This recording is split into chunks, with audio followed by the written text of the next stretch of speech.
बिहार विधानसभा चुनाव में काफ़ी कम समय बचे हुए हैं। ऐसे में आपको बता दें कि लगातार अब जो है एनडीए गठबंधन हो या महागठबंधन की पार्टी हो, लगातार बड़ा जो है कार्यक्रम अब सभी जगहों पर हो रहा है। ऐसे में मुजफ्फरपुर जिले के कांटी विधानसभा सीट भी काफ़ी हॉट सीट रहता है। ऐसे में बिहार सरकार के पूर्व मंत्री सह भाजपा नेता अजीत कुमार भी लगातार सभी जगहों पर जा रहे हैं और जो है लगातार लोगों की समस्या को सुन रहे हैं। कल जो है बीते दिनों यादव और मुस्लिम समाज में गए थे सर, वो तो कोर वोटर जो है महागठबंधन की मानी जाती है। देखिए, कांटी क्षेत्र के हर समाज के मतदाता हमारे लिए आदरणीय हैं, हमारे लिए पूजनीय हैं और हम समाज में विभेद पैदा कर जीवन में राजनीति नहीं किया। हम समाज के सभी जाति, सभी वर्ग, सभी धर्म के साथ चलने का काम करते हैं। कुछ लोग अपनी राजनीति जात, अगरा पिछड़ा के आधार पर करते हैं। हम वैसे लोगों का न नोटिस लेते हैं और न वैसे लोगों का हम जवाब देते हैं। हमारा रूटीन है, सुबह में अपने आवास पर कम से कम 200 गरीब तबके के लोग, अमीर लोग, समाज के सभी वर्ग के लोगों का समस्या सुनना और उसका निदान कैसे हो इसके लिए प्रयास करना। और फिर उसके बाद मैं क्षेत्र में मतदाता मालिकों के पास जाता हूं, उनके परिवार का हाल चाल लेता हूं, गांव समाज का हाल चाल लेता हूं और जहां जो समस्या तकलीफ दिखता है मौके पर उसका मैं निदान कराता हूं। बाकी यादव और मुसलमान समाज अगर कोई कहता है जो किसी का बपौती समाज है, मैं इसको नहीं मानता हूं। यादव समाज में भी अच्छा खासा मेरे समर्थक हैं, हमें मत देते हैं। मुसलमान समाज में भी बहुत सारे इंसान मुसलमान समाज के हैं जो मेरे लिए मरते हैं और काम करते हैं। आजकल आप सही कहा कि यादव और मुसलमान समाज के लोग हमारे प्रति काफी विश्वास बढ़ाया। इसका मुख्य वजह है कि ये दोनों समाज पिछले चुनाव में आरजेडी के उम्मीदवार के पक्ष में वोट करके विजयी बनाने का काम किया, लेकिन 5 वर्षों में ये दोनों समाज अपने आप को बहुत ही ठगा हुआ समझा है, बहुत ही उपेक्षित समझा है। अब उनको लग रहा है कि आने वाले दिनों में यदि अजीत कुमार के साथ लड़ाई संघर्ष में हम नहीं जुड़ेंगे तो आने वाला दिन मेरे लिए ज्यादा टफ हो जाएगा।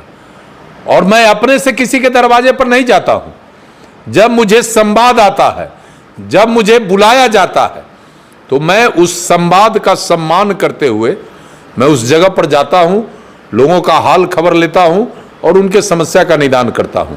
और मुझे भी एहसास हो रहा है कि यादव और मुसलमान समाज के लोग मेरे प्रति काफी भरोसा बढ़ाया है और इसका परिणाम है कि जिस गांव में जाते हैं सैकड़ों के तादाद में लोग इकट्ठा होते हैं, हमारी बात सुनते हैं, अपनी बात कहते हैं और एक भाईचारा का माहौल जो एक सामाजिक कार्यकर्ता होने के नाते, एक जनप्रतिनिधि होने के नाते होना चाहिए, वो माहौल हम पैदा कर रहे हैं। बस यही मेरा काम है आजकल। अच्छा, जाते हैं तो क्या कुछ समस्या मूलभूत क्या लग रहा है? देखिए, समस्या तो जो गांव के गरीब लोग हैं उनके लिए तो एनडीए सरकार ने जितनी योजनाएं सीधा उन तक पहुंचा दिया है उससे लोगों में काफी खुशी है, लोग आनंदित हैं।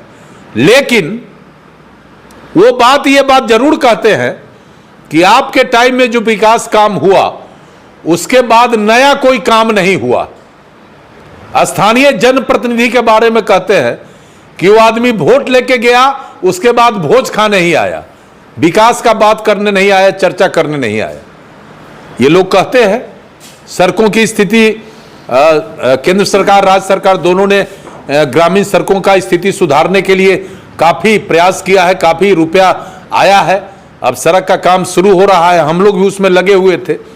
बाकी लोगों का एक बड़ा आरोप जरूर है कि जनप्रतिनिधि के उपेक्षा के कारण जो समाज के गरीब तबके के गांव हैं वहां अपेक्षित विकास की रोशनी नहीं पहुंची है।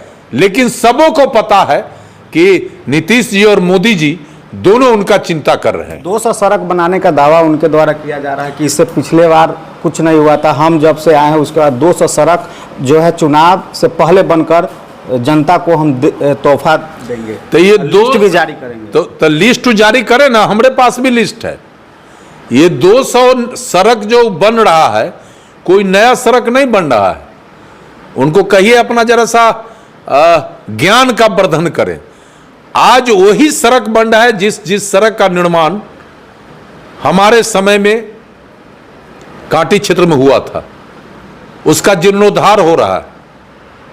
और उनका था कि 15 दिनों के अंदर सड़क बन जाएंगे, लेकिन 15 महीना हो गया। कई ऐसी सड़कें हैं जहां साइकिल से और पैदल लोग जाने की स्थिति में नहीं। इस 4.5 साल कहां थे जब सरकार में भी 17 महीना मंत्री थे, जब केंद्र सरकार ने राज्य को पैसा दिया और आदरणीय नीतीश कुमार जी एक एक सड़कों का फिजिकल पोजीशन रिपोर्ट के माध्यम से मंगवाया और उनको एहसास हुआ कि ये सड़कें टूटी हुई है और नीतीश जी ने उस सारे सड़कों पर पैसा का आवंटन किया है। आरडब्ल्यूडी विभाग ने पैसा का आवंटन किया है और उस सड़क का टेंडर हुआ है, ग्लोबलाइज टेंडर हुआ है और अब वो सड़क बनने की स्थिति में हो गई है। देखिए, ये विधायक हर मुद्दे पर फेल हो गया कांटी में।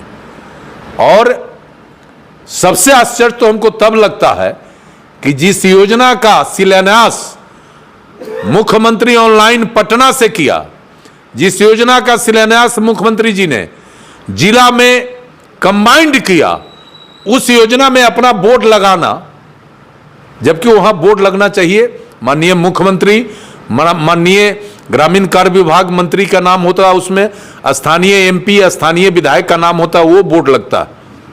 लेकिन ये आदमी को अपना नाकामी छिपाना है, जहां तहां बोर्ड लेके लगा देता है। आरडब्ल्यूडी के इंजीनियर से हमने पूछा तो उन्होंने कहा कि सर हम तो मुख्यमंत्री जी को सारा रोड का सूची भेज दिए और वहीं से शिलान्यास हो गया।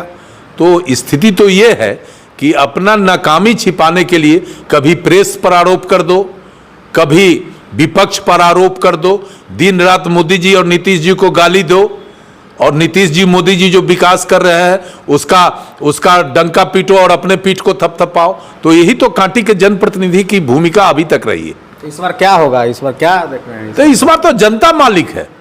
कांटी की जनता जो मालिक है उस जनता को निर्णय करना है। हम 10 साल से कुछ नहीं है और आज डंके के चोट पर जिस अधिकारी, जिस कर्मचारी, जिस व्यक्ति को आम गरीबों का समस्या से अवगत कराते हैं, देन एंड देयर उसका निष्पादन होता है, चाहे वो कोई विभाग का मामला हो, है ना। तो सवाल है कि पद पे रहे न रहे, कांटी के सेवक हैं और कांटी के लोगों के प्रति कमिटेड हैं। हम जो करते हैं वो कर रहे हैं, आगे भी करते रहेंगे। और बाकी कांटी के मतदाता मालिक को निर्णय लेना है कि आने वाले दिन में फिर वैसे धोखेबाज प्रतिनिधि के साथ खड़ा रहेंगे या काम करने वाले के साथ खड़ा रहेंगे, ये तो जनता मालिक तय करेंगे। सब्सक्राइब करें हमारा चैनल प्रकाश न्यूज लाइव और दबाएं बेल आइकन हमारे खबर सबसे पहले देखने के लिए। सब्सक्राइब करें हमारा चैनल प्रकाश न्यूज लाइव और दबाएं बेल आइकन हमारे खबर सबसे पहले देखने के लिए।